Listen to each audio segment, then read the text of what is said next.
Hello everyone! Welcome to Storytime with Lorenzo. Today, I've put together a special compilation of some of my recent read-aloud bedtime stories just for you. 10 bedtime stories. Disney Pixar's Coco. Disney Pixar's Bao. Love You Forever. Thomas's Snowsuit. Broken Crayons Still Color. Love from the Crayons. How to Catch a Monster. How to Catch a Witch. We Don't Eat Our Classmates. And finally, do you want to be a ninja? Get cozy, relax, and enjoy these amazing books. Coco. Hello everyone, welcome to Storytime with Lorenzo. Our featured book today is Disney Pixar's Coco. Story by R.H. Disney. Adapted by Adrian Molina. Illustrated by Fabiola Garza and the Disney Storybook Art Team. Creatively read and adapted by Lorenzo. If you're new to my channel, please like and subscribe to help my channel grow. And here's something special. Stay tuned until the end of the story for a fun karaoke-style sing-along of Remember Me from the movie Coco. Sing along with me and my mom. I'll be playing the piano. Coco.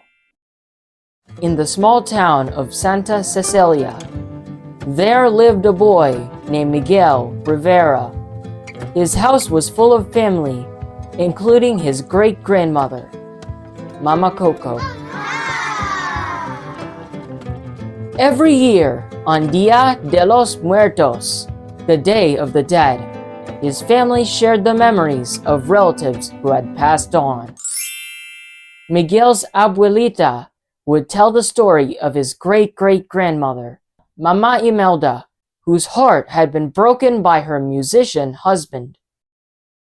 Because of him, there was one rule in the Rivera household: no music. But Miguel loved music. In his secret hideout, he learned to play guitar by watching videos of his favorite musician, Ernesto de la Cruz. Inspired, Miguel snuck out of the house one night with his dog Dante to perform in a local talent show. But on the way out, Dante jumped onto the family ofrenda, or altar. Mama Imelda's photo tumbled down with a crash. That was when Miguel made a discovery. Mama Imelda's husband was holding a guitar, and it looked very familiar. Papa! Mama Coco's papa was Ernesto de la Cruz. Miguel cried, "I'm going to be a musician!" But because of their family rule, his abuelita took his guitar and destroyed it. Smash! Miguel ran as fast as he could to Ernesto's tomb, where the musician's famous guitar still hung. Taking it off the wall, he said, "Please don't be mad. I need this to be a musician like you." And he gave the legend's guitar a strum. All of a sudden, Miguel noticed all the skeletons around him. They had followed the path of marigold petals to visit their living relatives for Dia de los Muertos. To return to the land of the living, Miguel would need a blessing from one of his dead family members. So he and Dante crossed the marigold bridge into the land of the dead. Miguel found Mama Imelda, but she said she wouldn't give him her blessing if he wanted to be a musician. Miguel had to find another way. So he teamed up with a skeleton named Hector, who said he knew Ernesto de la Cruz. With some shoe polish, Hector made Miguel look like a skeleton. They traveled all over looking for Ernesto. They even performed together in a talent show. Aww. But Miguel was running out of time. If he didn't get Ernesto's blessing soon, he'd turn into a real skeleton and never get home. So he ditched Hector to find his great-great-grandpa on his own. Miguel snuck into Ernesto's fiesta at the tippy top of a tall tower. But the place was so crowded, he couldn't get to Ernesto. So Miguel belted out a song. Everyone watched as he sang and fell into Ernesto's pool. Splash! The skeleton saw that he was a living boy. Ernesto was overjoyed to meet Miguel. I have a great-great-grandson! But then Hector appeared, and as the two men argued, Miguel learned a dark truth. His great-great-grandpa had poisoned Hector and stolen his songs to become famous. Miguel was shocked to see Ernesto's face turn cold. Ernesto explained that he couldn't risk letting the world know the truth. Then he threw Miguel and Hector down, down, down into a dark pit. Hector told Miguel that all the songs he'd written were for his family, and there was a special lullaby, Remember Me. He always sang it for his daughter, Coco. Remember me. Miguel thought of Mama Imelda's photo and the unidentified man. It's you, Hector. You are my great-great-grandpa. Aww. Suddenly, Mama Imelda and Dante came to their rescue. But Hector began to disappear. His daughter was starting to forget him. Mama Imelda and Hector sent Miguel home with their blessing. Back in the land of the living, Miguel rushed to Mama Coco. He sang Remember Me to remind her of her papa. She usually didn't talk much, so Miguel was thrilled when she began to sing along. Remember me, though I have to say goodbye. Remember me.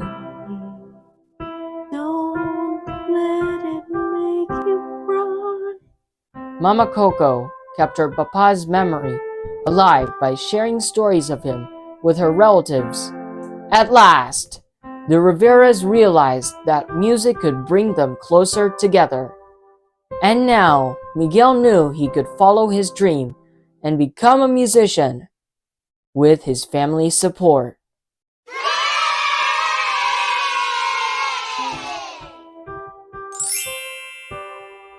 Wow! I'm so glad everything worked out for Miguel and his family. Now it's time to sing Remember Me, karaoke style, with me and my mom. I'll be playing the piano in the background, so sing along with us. Remember me, though I have to say goodbye. Remember me, don't let it make you cry.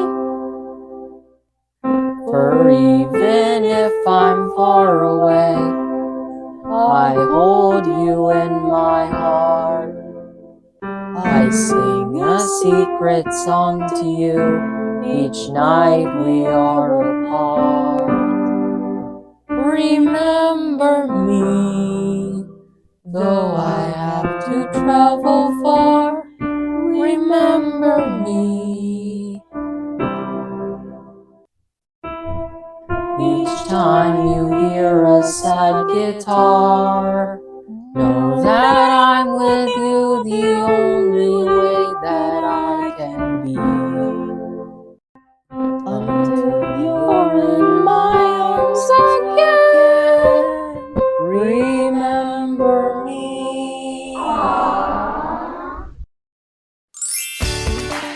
The end. I'll see you next time for another magical story on Storytime with Lorenzo. Thanks for watching. If you like this video, like and subscribe.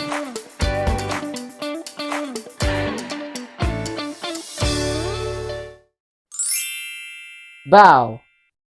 Hello everyone, welcome to Storytime with Lorenzo. Our featured book today is Bao. Story by Domi Shi. Adapted by Amy Murata. Illustrated by Sophie Lee. Creatively read and adapted by Lorenzo. If you're new to my channel, please like and subscribe to help my channel grow. Stay tuned for fun segments at the end of the story. Bao. In a quiet little house, there lived a lonely woman and her husband. The woman was a skilled cook who put love and care into everything she made. She especially loved making delicious steamed dumplings called bao. One day, as the woman was about to eat a bao for lunch, it came to life. Bao cried and cried.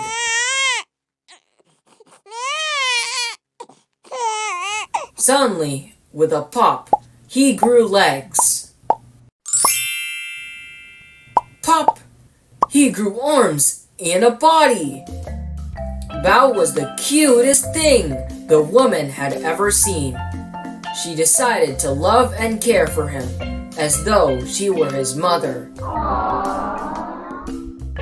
Bao was just a baby, but he grew quickly. He and Mom did everything together. They shopped for groceries at the market. And they shared soft, tasty pork buns while riding the bus. Aww. Mom and Bao even did Tai Chi in the park. They were inseparable. But as Bao continued to grow, things started to change. At the market, Bao wanted to play with other kids. Mom wouldn't let him. She wanted to keep him safe. Bao was angry with Mom. On the bus, he didn't want to eat with her. And at home, Bao stayed in his room. He wanted to talk to his friends, not hang out with Mom. Mom wouldn't give up. She knew there was one thing that could win Bao back. Food! She made all his favorite dishes: spicy tofu, steamed fish, bok choy, sliced beef, green beans, and cucumber salad. Mom poured love into each and every one. All the delicious aromas wafted through the house. Mom was happy with her work. It was only a matter of time until Bao came out of his room to eat with her. But Bao had other plans. He jumped into a car with his friends. Bao was an adult now, and Mom couldn't figure out how to spend time with him. Aww. One day, Mom opened the door to discover Bao was getting married.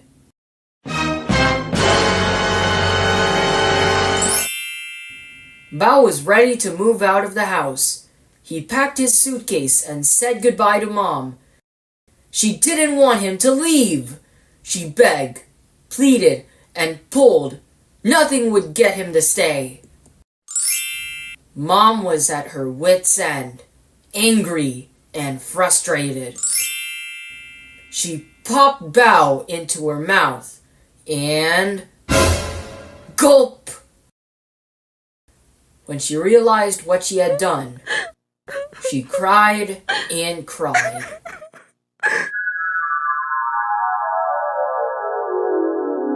Until she woke up in her bedroom. It had all been a dream. She was still sad when suddenly her door opened and a shadow appeared on her wall. The shadow looked like Bao,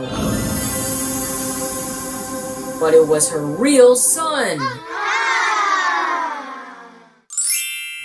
He had brought pork buns to eat with Mom, just like old times.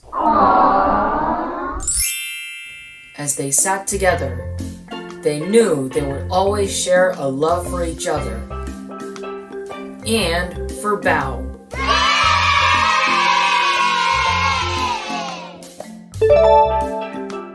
Fun fact: did you know that Bao means bun or dumpling in Chinese, but it can also mean precious or treasure?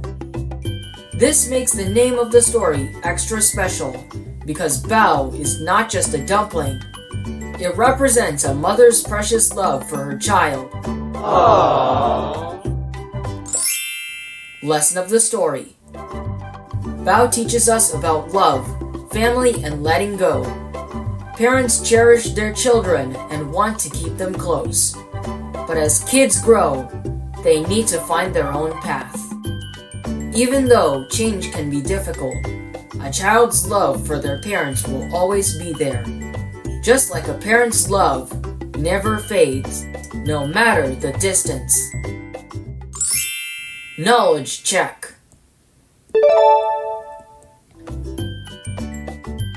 What special dish did Mom love to make?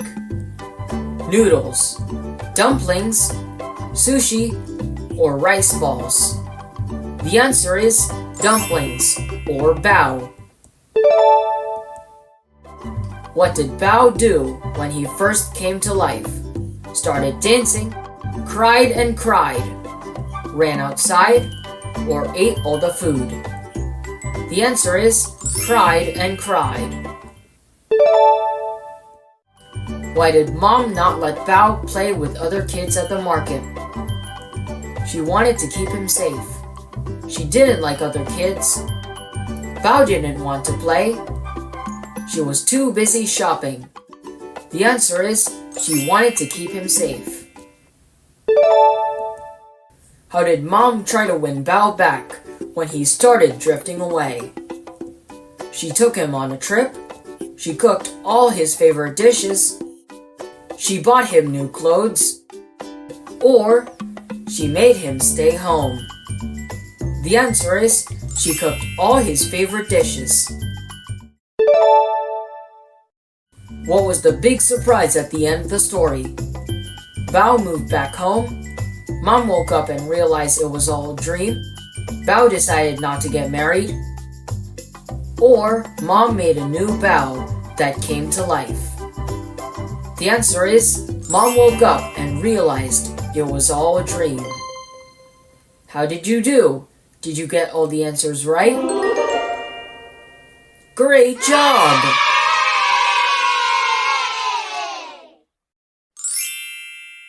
The end. I'll see you next time for another magical story on Storytime with Lorenzo. Thanks for watching. If you like this video, like and subscribe. Love you forever. Hello everyone, welcome to Storytime with Lorenzo. Our featured book today is Love You Forever. Written by Robert Munsch. Illustrated by Sheila McGraw. Creatively read and adapted by Lorenzo.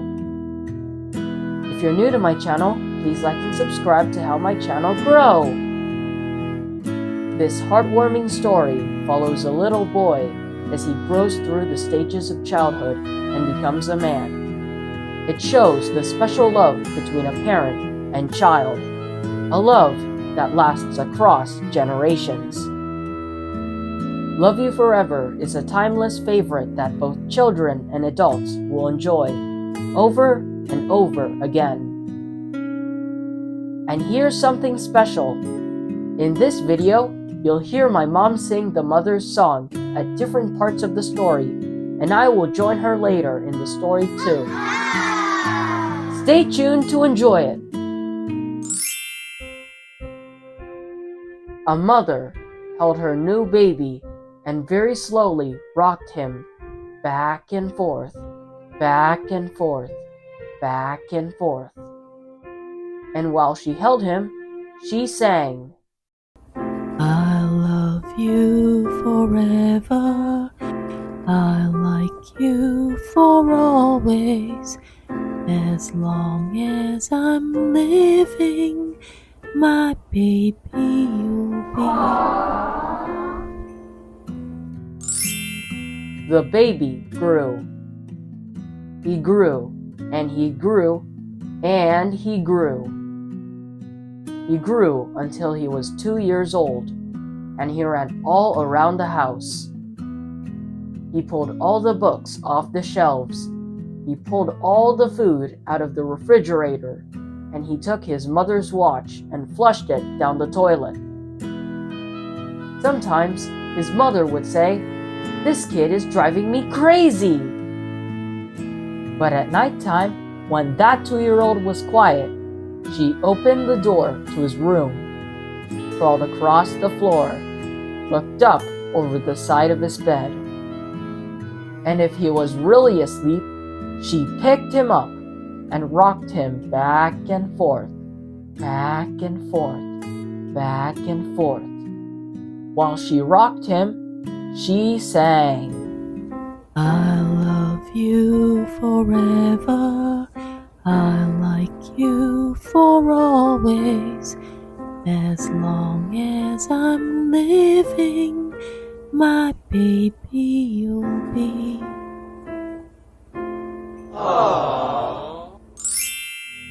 The little boy grew. He grew, and he grew, and he grew. He grew until he was 9 years old. And he never wanted to come in for dinner. He never wanted to take a bath. And when Grandma visited, he always said bad words. Sometimes his mother wanted to sell him to the zoo. But at nighttime, when he was asleep, the mother quietly opened the door to his room, crawled across the floor, and looked up over the side of the bed. If he was really asleep, she picked up that 9-year-old boy and rocked him back and forth, back and forth, back and forth.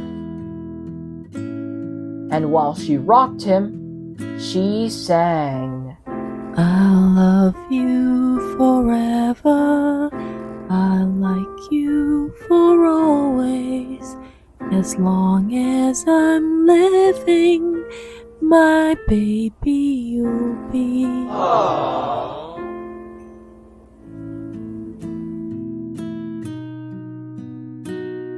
The boy grew. He grew, and he grew, and he grew. He grew until he was a teenager.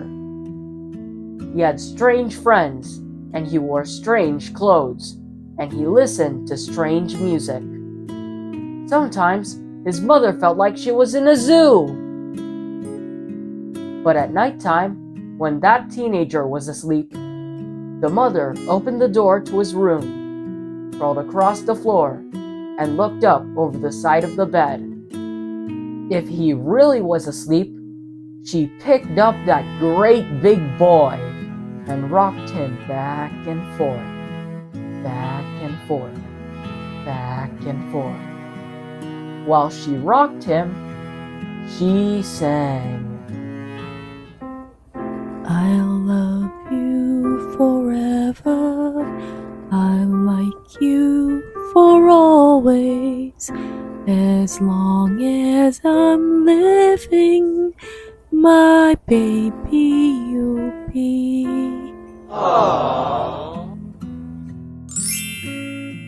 That teenager grew.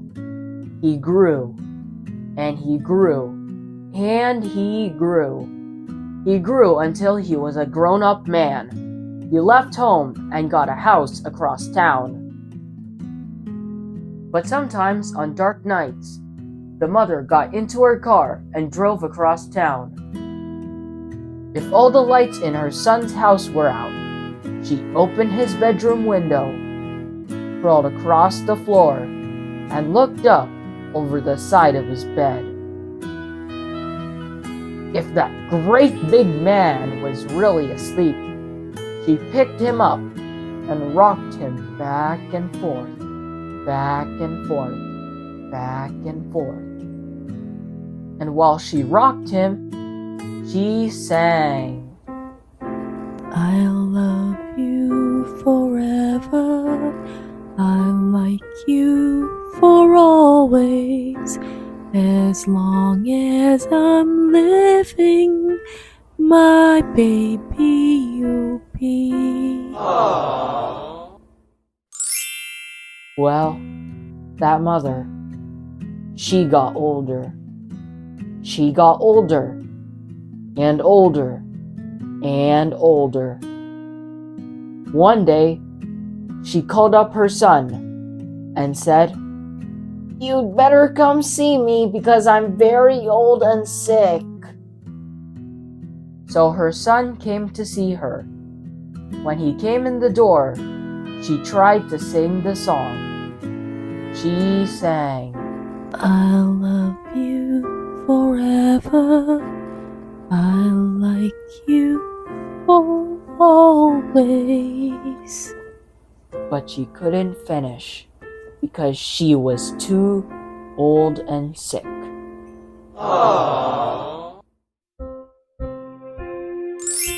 The son went to his mother.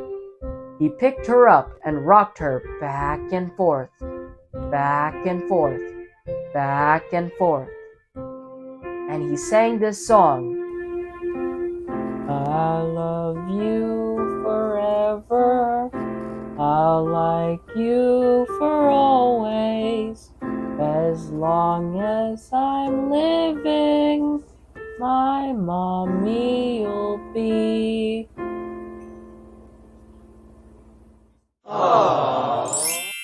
When the son came home that night, he stood for a long time at the top of the stairs.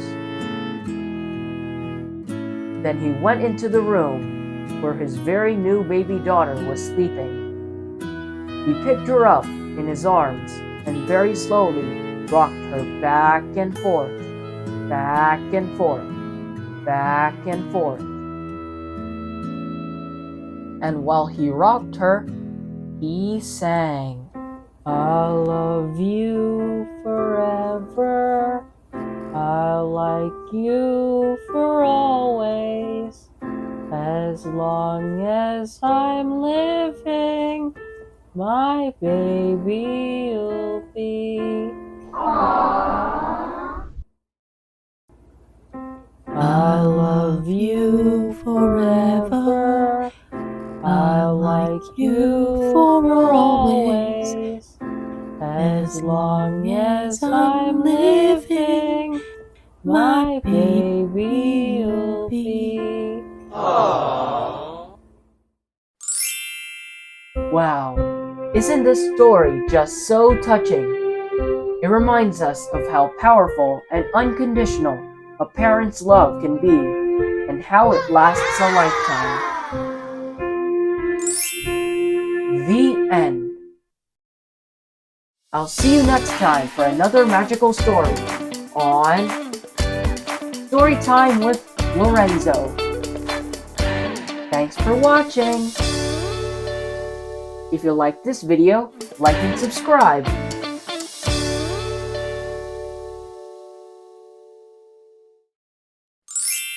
Thomas's Snowsuit. Hello everyone, welcome to Storytime with Lorenzo. Our featured book today is a classic Munch story and one of my favorites since I was little. Thomas's Snowsuit. Written by Robert Munch. Illustrated by Michael Marchenko. Creatively read and adapted by Lorenzo. If you're new to my channel, Please like and subscribe to help my channel grow. Get ready to laugh with Thomas's Snowsuit by Robert Munch. Thomas is wearing his snowsuit, but he's not happy about it. Things get totally mixed up with his teacher and principal. What will happen next? Let's find out together. Stay tuned for fun fact, lesson of the story, and knowledge check at the end. Thomas's Snowsuit. One day, Thomas's mother bought him a nice new brown snowsuit. When Thomas saw that snowsuit, he said, "That is the ugliest thing I have ever seen in my life. If you think that I am going to wear that ugly snowsuit, you are crazy." Thomas's mother said, We will see about that. The next day, when it was time to go to school, the mother said, Thomas, please put on your snowsuit. and Thomas said, "No." His mother jumped up and down and said, Thomas, put on that snowsuit. and Thomas said, "No." So Thomas's mother picked up Thomas in one hand, picked up the snowsuit in the other hand, and she tried to stick them together. They had an enormous fight, and when it was done, Thomas was in his snowsuit.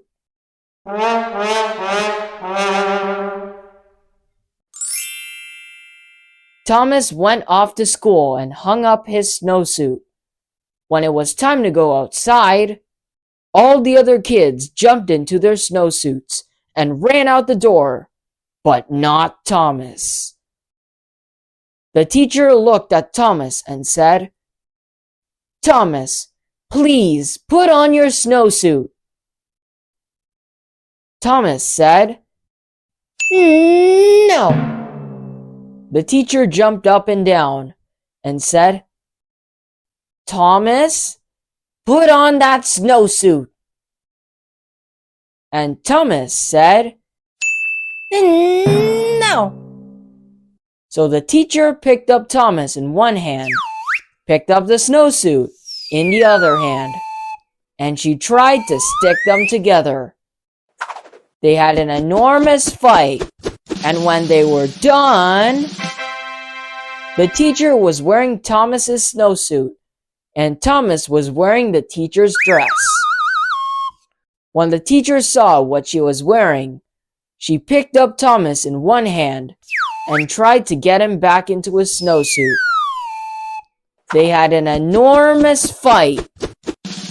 When they were done, the snowsuit and the dress were tied into a great big knot on the floor. And Thomas and the teacher were in their underclothes.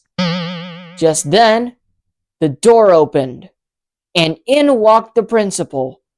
The teacher said, "It's Thomas. He won't put on his snowsuit." The principal gave his very best principal look and said, "Thomas, put on your snowsuit." And Thomas said, "No." So the principal picked up Thomas in one hand, and he picked up the teacher in the other hand, and he tried to get them back into their clothes. When he was done, the principal was wearing the teacher's dress. The teacher was wearing the principal's suit, and Thomas was still in his underwear. Then from far out in the playground, someone yelled, "Thomas, come and play!"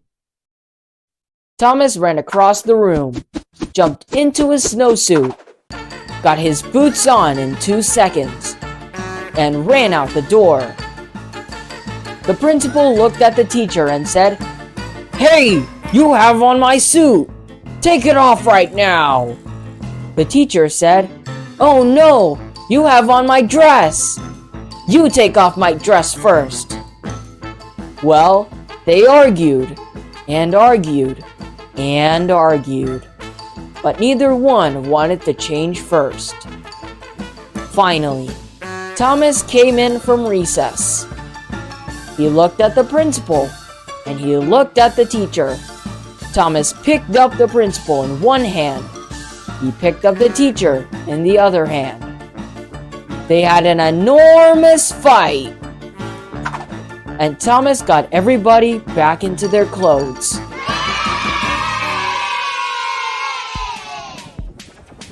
The next day, the principal quit his job and moved to Arizona, where nobody ever wears a snowsuit.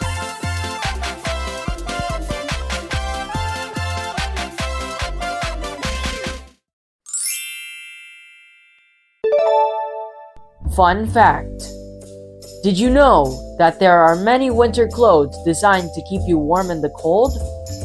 Snowsuits and winter jackets, snow boots, winter gloves and warm socks, beanies and scarves, thermal wear. They are all important to protect you from freezing temperatures. They help keep your body warm so you can enjoy playing in the snow safely.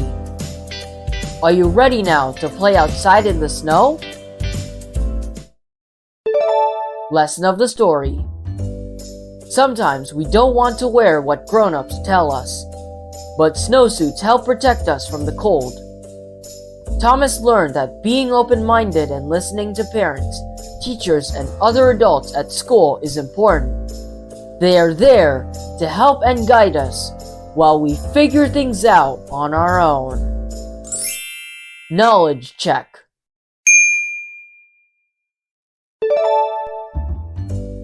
What color is Thomas's snowsuit? Orange and yellow, purple and pink, or green and red? The answer is orange and yellow. Who struggled to help Thomas put on his snowsuit? His mom, the teacher, and the principal, or all of the above? The answer is all of the above. What happens when the teacher and the principal try to help Thomas? They all end up in different outfits. Thomas finally puts on the snowsuit, or the snowsuit disappears. The answer is they all end up in different outfits. What made Thomas finally wear his snowsuit? His mom told him to.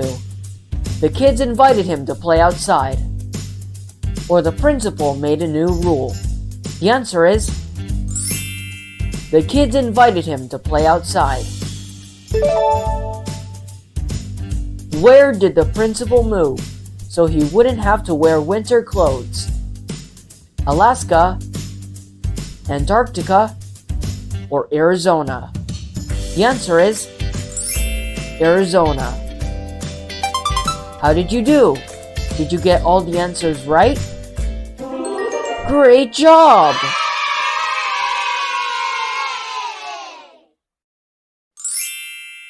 The end.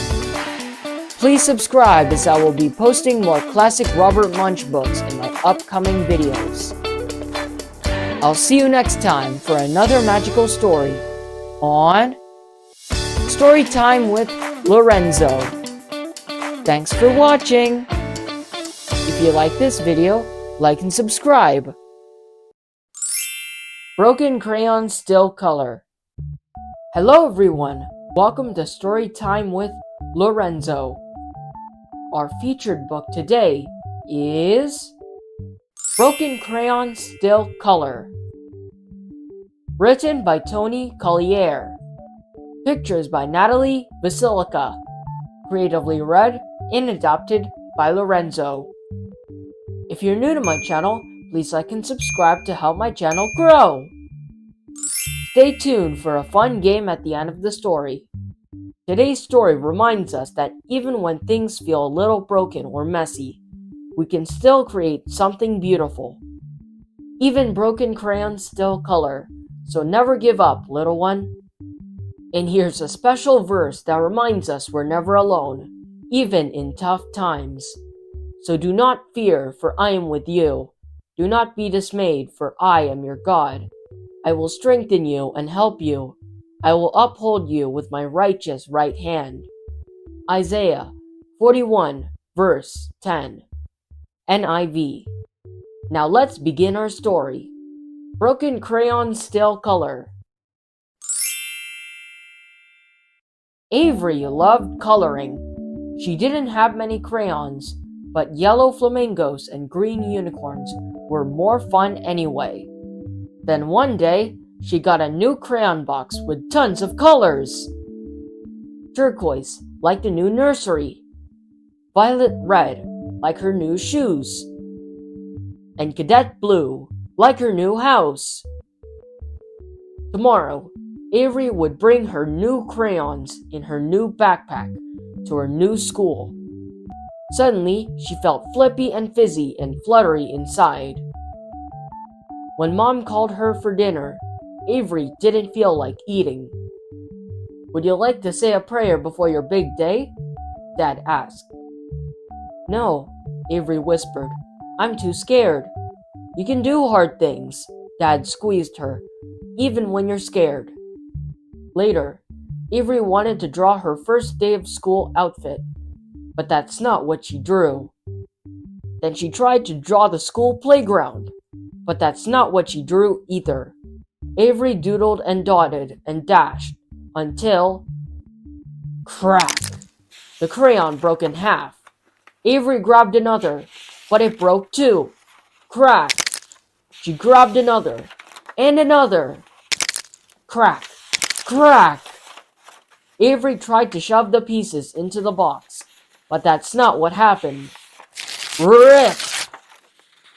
"What have I done?" Avery cried. "I'm a mess, just like these crayons." When Avery's sobbing quieted, she heard a small scuffle. Then a tiny voice said, "Avery, girl, it's not nice to put people down, even yourself, right, Omar?" Avery's red crayon was talking and walking. And Omar, the orange crayon, was bouncing. "That's right, Ruby. Guys, don't forget me," Beatrice, the blue crayon, called. "Here, let me help, Beatrice," the purple crayon said. "And how about you, Grace?" "Thanks, Pedro. You are so sweet." Grace, the green crayon, turned to Avery. "It sounds like you need help." Before Avery could reply, Omar said, "Whoa, these drawings are amazing." "Is tomorrow your first day of school?" Grace asked. Avery sniffled, then nodded. "So why are you crying, girlfriend?" Ruby asked. I'm crying because..." Avery didn't know how to explain the flippy, fizzy, fluttery feeling. "I got messy inside and ruined all of you." "Girl, don't you know?" Ruby said. "We don't have to be perfect to be useful, and no mess is ever too big for God," Pedro added. "And we're going to help you have a great year at school," Omar finished. "How?" Avery asked. "First things first," Ruby said. "I want you to know it's okay to be upset. You're not a mess because you have messy feelings. But let's keep big feelings from becoming bad actions," Grace said. Grace told Avery to draw 2 pictures, her favorite flowers and a cake with candles. Then, she had Avery pretend to smell the flowers. "Breathe in really deep through your nose. Now blow out the candles. So good! Do that again." "Thanks, Grace. I feel calmer," Avery said, "but still messy." "Let's sort that out next," Pedro said. "Sometimes it helps to draw how you feel. I'm feeling creative, like a balloon." "You can draw an elephant when you're angry and want to stomp things," Ruby said. "Or a rainy day when you're blue," Beatrice said. Avery decided she was feeling anxious, excited, and a little afraid. The next morning on the school bus, Avery wanted to sit next to someone, but that's not what she did. "Avery," Pedro popped out of her backpack. "Life is more fun with friends." But who would want to be my friend?" Avery asked. "Who wouldn't?" Pedro said. "You're kind and thoughtful." "And fun," Omar said. "Draw a picture to remember what a blast you are." "Most of all," Pedro added, "you are brave. You can do hard things, even when you're scared." "Hey!"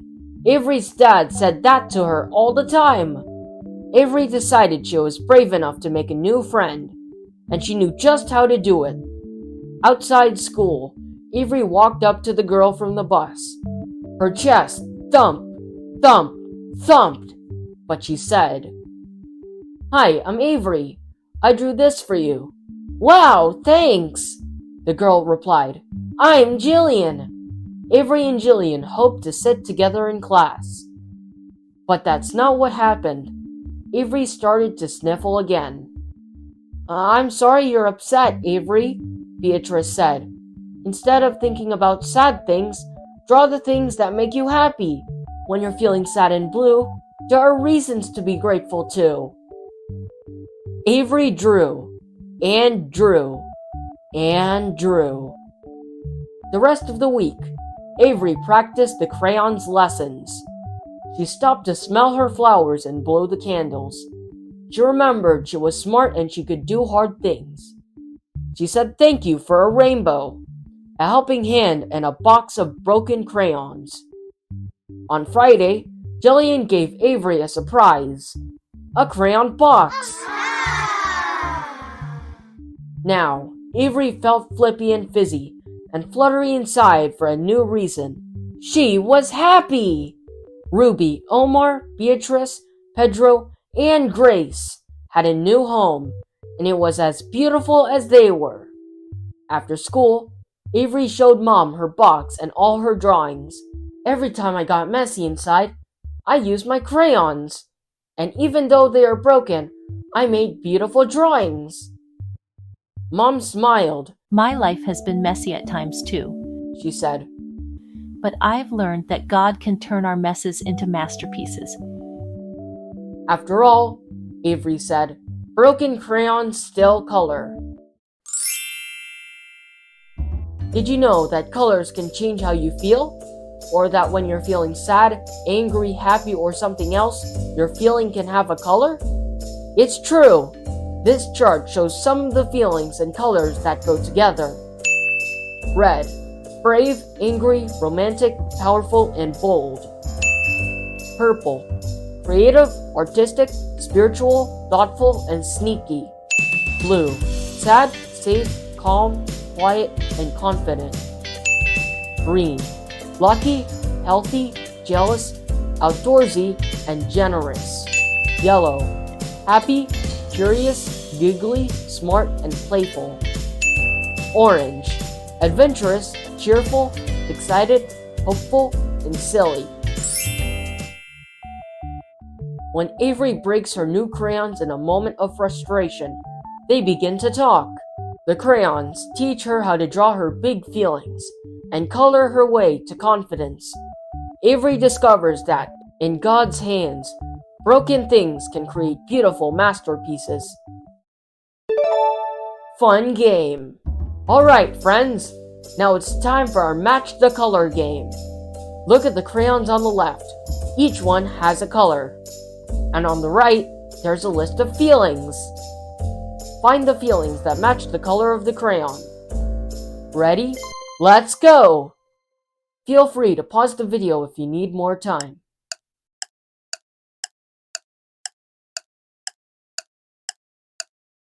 Let's check your answers.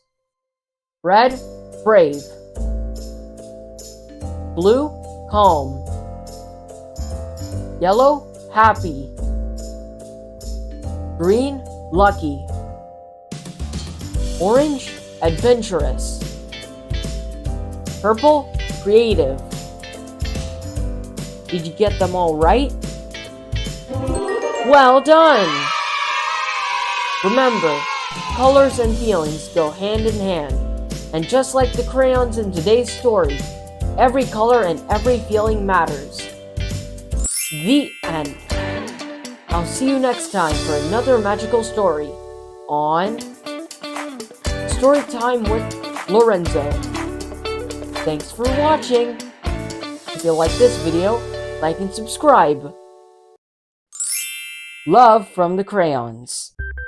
Hello everyone, welcome to Storytime with Lorenzo. Our featured book today is Love from the Crayons. Written by Drew Daywalt. Illustrated by Oliver Jeffers. Creatively read and adapted by Lorenzo. If you're new to my channel, please like and subscribe to help my channel grow. Love is yellow and orange, because love is sunny and warm. Discover all the bright colors and shades of love with the crayons, the perfect gift for any loved one who draws outside the lines. Love from the Crayons. Love is red, because love comes in all shapes and sizes. Love is purple, because love has its own imagination.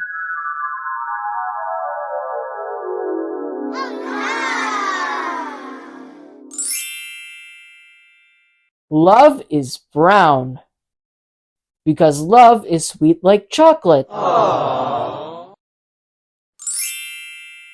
Love is gray, because love can be small and soft, or big and strong. Love is white, because sometimes love is hard to see.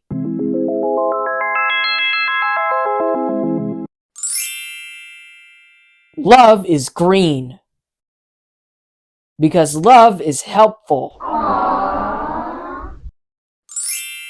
Love is yellow and orange, because love is sunny and warm. Love is blue, because sometimes love is stormy.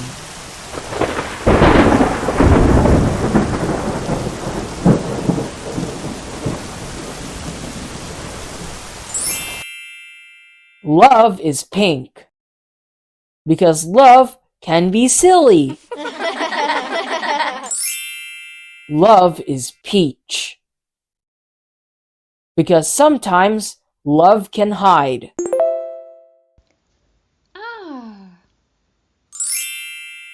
Love is black, because love isn't always bright and colorful. Aww. Love is every color.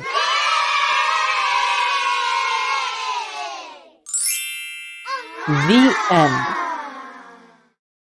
Please subscribe so you don't miss out on my new videos. Thanks for watching. If you like this video, like and subscribe.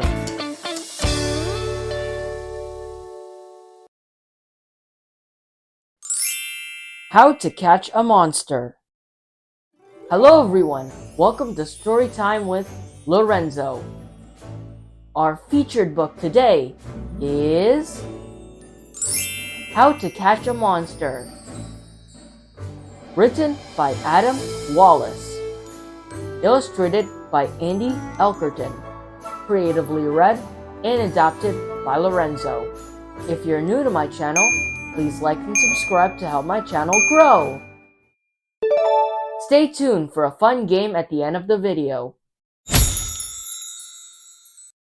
Has anyone ever told you there's a monster in your closet? What would you do if you saw one? There's a monster in my closet, with claws and teeth and hair. And tonight, I'm going to scare him. He lives just right through there. How to catch a monster. School is done. I'm heading home. It was such an awesome day. I got the role of Ninja Master in this year's school play.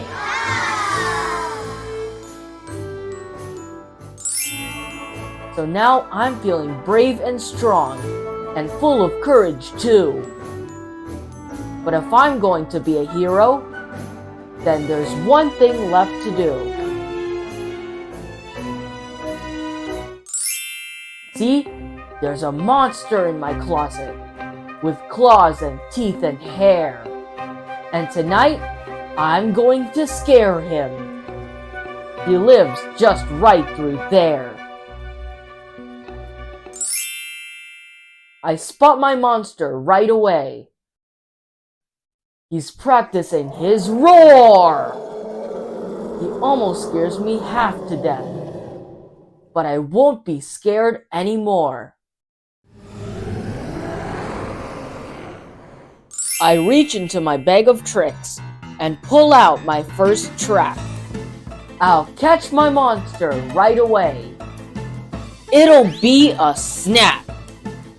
Okay, he's stronger than I thought. But I'm not finished yet. I'll catch him in my super sticky ninja nabbing net. Ah! He just escaped again! But my next trap will not miss. I'll give him every trick I've got. He won't get out of this! I stare at him, and he stares back. His monster eyes look sad. I'm sorry, friend. I really am. Oh, please, just don't be mad. I never meant to scare you. I did it by mistake. It's hard to play when you're asleep. I want you wide awake. So then, I stop my ninja bot. And he pulls the bars apart. I shake his hand, and then he smiles. And rips a massive fart.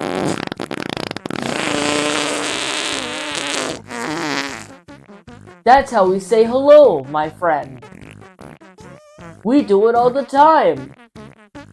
Just take a whiff. You see, it smells like strawberries and lime.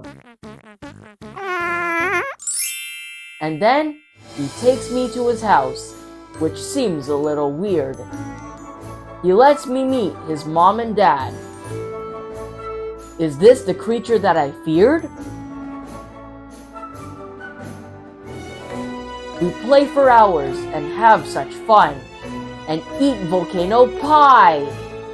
And when he throws me in the air, he throws me really high.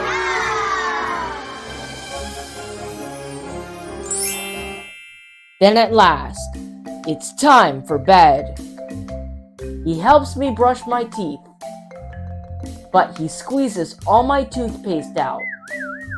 He's strong beyond belief. The night is done, and Mom comes in to tuck me nice and tight. I'm glad I'm feeling safe and sound. It's time to say goodnight. Good night.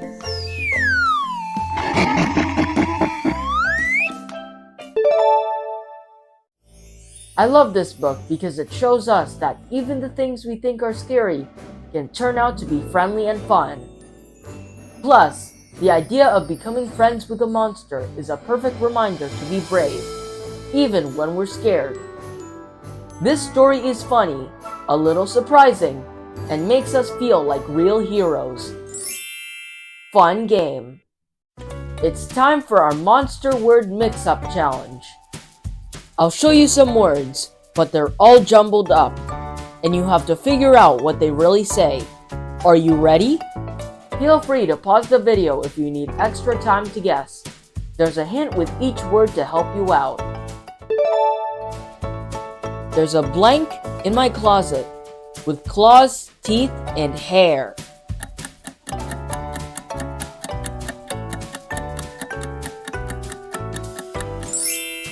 The answer is monster. So now I'm feeling blank and strong.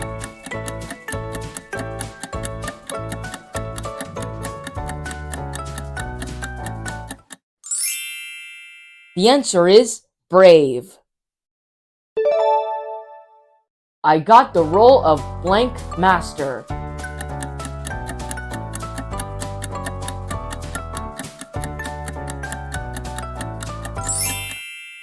The answer is ninja.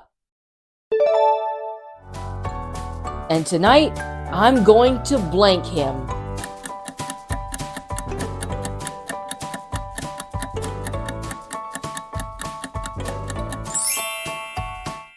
The answer is scare. I blank his hand, and then he smiles.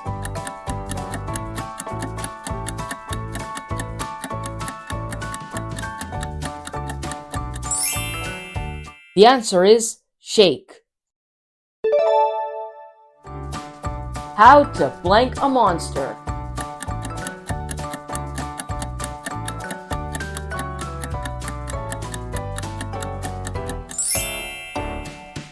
The answer is catch. Did you guess them all? Well done! That was so much fun! The end. I'll see you next time for another magical story on Storytime with Lorenzo. Thanks for watching! If you like this video, like and subscribe. How to catch a witch. Hello everyone, welcome to Storytime with Lorenzo. Our featured book today is How to Catch a Witch. Written by Alice Walstead. Illustrated by Megan Joyce. Creatively read and adapted by Lorenzo. If you're new to my channel, please like and subscribe to help my channel grow. Stay tuned for a fun game at the end of the story. There's a magic witch in town on this Halloween night. Let's set our clever traps and tricks before she leaves in flight. Should we be scared of the witch and monsters? Or are they just here for some Halloween fun?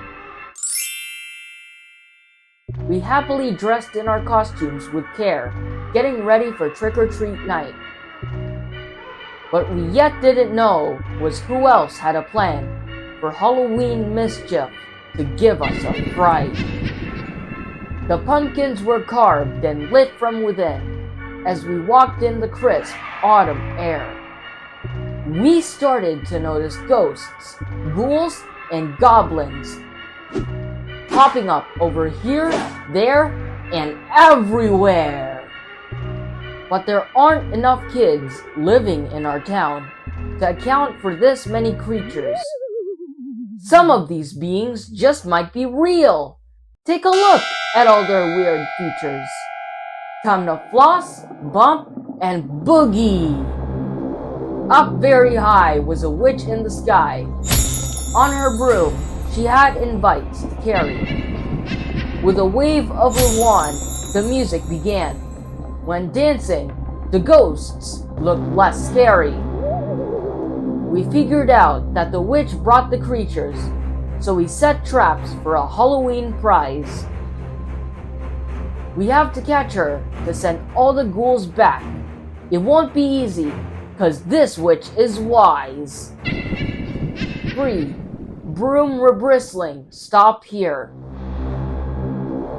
Beyond catching the witch, there's candy to get. Chocolates and sweets, big and small. If the tricks, treats, and traps all fall in line, this spooky night, we might have it all. Whoosh. She likes spiders, and maybe their webs can help out. The witch could get stuck on the floor. Hang on a second. Wait just a minute. Do we have more kids than before? First prize for busting best moves. This witch is clever and brought lots of friends. We need far better traps before this night ends. Zombies, dinos, ghosts, wolves, and more. Monsters everywhere and one in a pool.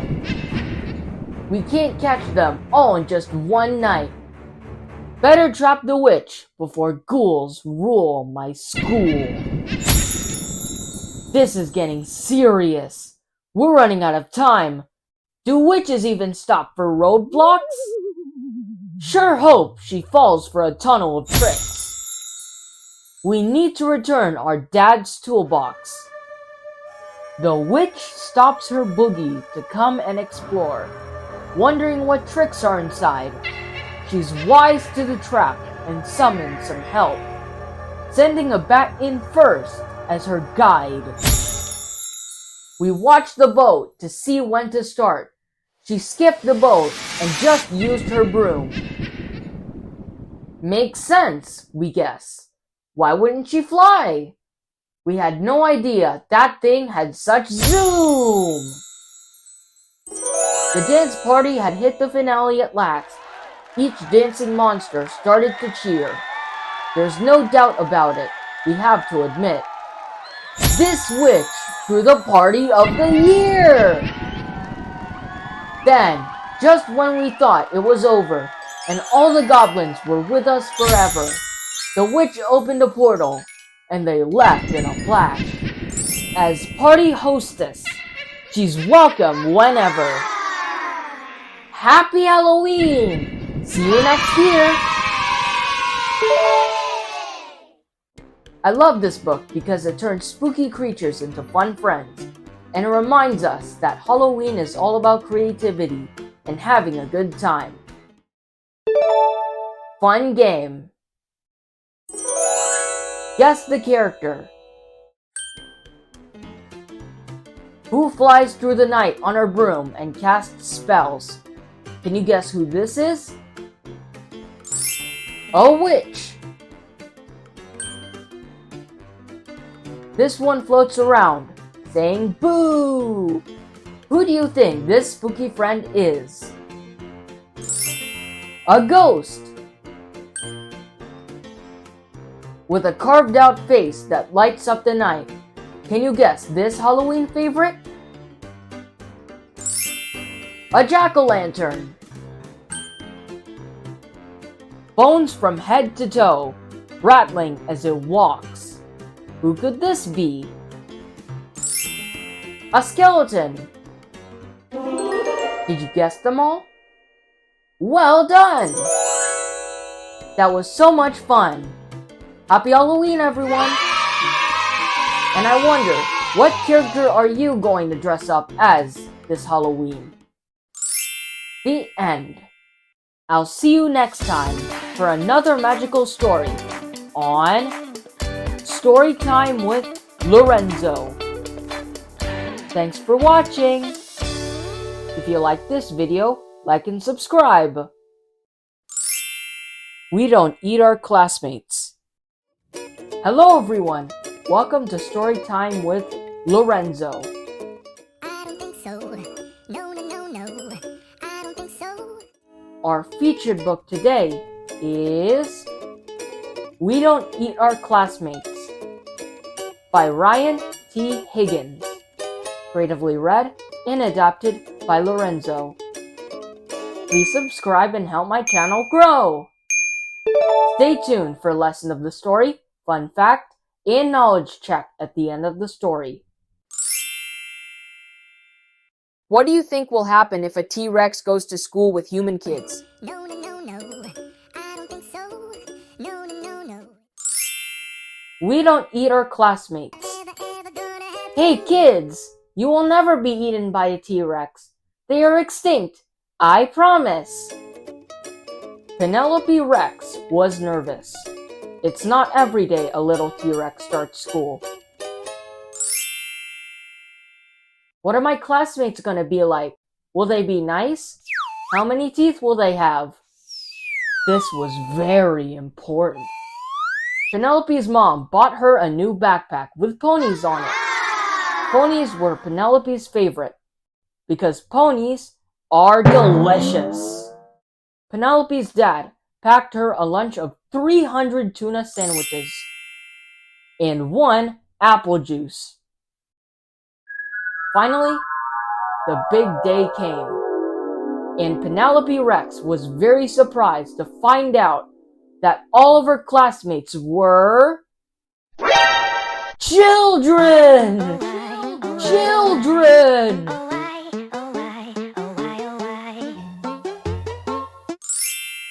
So she ate them. Because children are delicious. Penelope Rex, said Mrs. Noodleman. We don't eat our classmates. Please spit them out at once. So she did. It was not the best way to start school. Still, Penelope was determined to have a good first day. She tried hard to make friends at recess. She finger-painted some of her best work. She even saved Griffin Emery a seat at lunch. You can sit here. Penelope started to notice everyone was making friends, but her. It was lonely.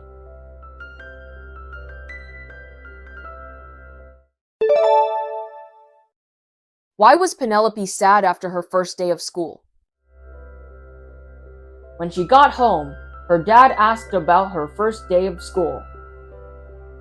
I didn't make any friends, Penelope cried. None of the children wanted to play with me. Penelope Rex, her father asked, did you eat your classmates? Well, maybe, sort of, just a little bit. Sometimes it's hard to make friends, said her dad, especially if you eat them. You see, Penelope, children are the same as us on the inside, just tastier. That gave Penelope a lot to think about. The next day, Penelope tried really hard. But poor Penelope, she could not stop herself from eating her classmates. Mrs. Noodleman, Penelope ate William Amoto again! And they were all afraid of her. Except Walter. Walter was a goldfish. So Penelope tried to make friends with him. Will you be my friend? Chomp! cried Penelope. He's eating my finger! Wah! Once Penelope found out what it was like to be someone's snack, she lost her appetite for children. She stopped eating her classmates, even when Cece Woodman spilled barbecue sauce all over herself. And soon, Penelope made friends. Found you. Want a brownie? I helped make them. Now even when children look especially delicious, she peeks at Walter and remembers what it's like when someone tries to eat you. And Walter, the goldfish, stares right back at her and licks his lips. I don't think so. No. I don't think so. Because dinosaurs are delicious. No. It's never, ever gonna happen.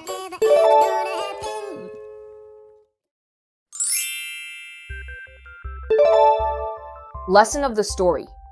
The lesson of the story is about kindness and understanding.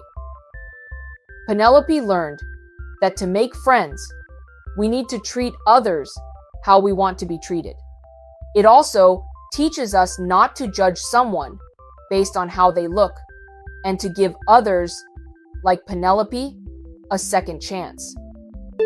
Fun fact: did you know not all dinosaurs were scary? While some, like T-Rex, had sharp teeth and were fierce hunters.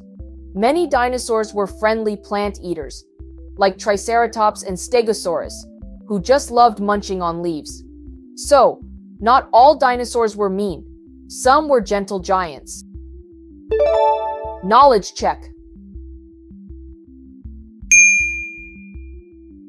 What is Penelope Rex nervous about?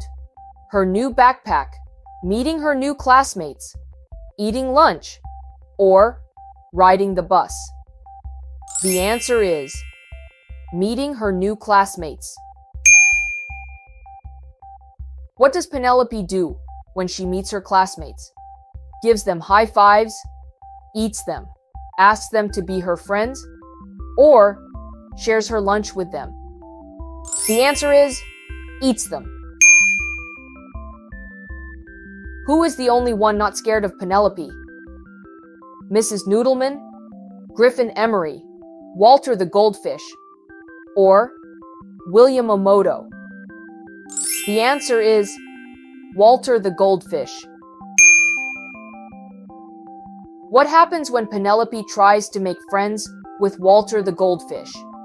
He runs away, he eats her finger, he talks to her, or he gives her a hug? The answer is he eats her finger. What helps Penelope to stop eating her classmates? She finds new food. She realizes what it feels like to be eaten. She gets full. Or she decides she doesn't like the taste. The answer is she realizes what it feels like to be eaten. Great job! The end. I don't think so. No, no, no, no. I don't think so. No, no, no, no. It's never, ever, ever, ever, ever, ever gonna happen. Please subscribe for more fun and exciting read-aloud videos on Storytime with Lorenzo. Thanks for watching. If you like this video, like and subscribe. And finally, do you want to be a ninja? Hello everyone, welcome to Storytime with Lorenzo. Our featured book today is Do You Want to Be a Ninja? Story by Mark Becerra. Illustrated by Rachel Batistlong. Creatively read and adapted by Lorenzo. Can you find all the hidden ninja tools in this exciting story? Do you want to be a ninja? Have you ever dreamed of becoming a stealthy, skilled ninja? If that's truly your dream, there is plenty to do. You must train while you're young and in tough times push through. Join me and let's learn all about the secrets and skills of a ninja. Ninjas are like mice who sneak all around. Oh, how softly they step without making a sound. Ninjas are like chameleons who many ignore. They can change up their colors and blend with the floor. Ninjas are like spiders who swing above ground.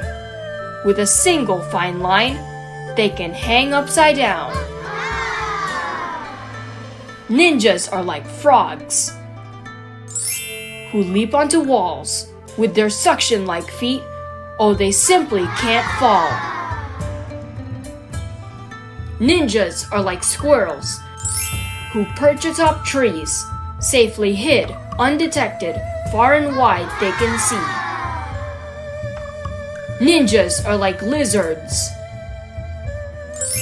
They're fast, so don't blink. They can run atop water and won't even sink. Ninjas are like crocodiles who glide through the deep and arrive without notice, not a splash nor a peep. And finally,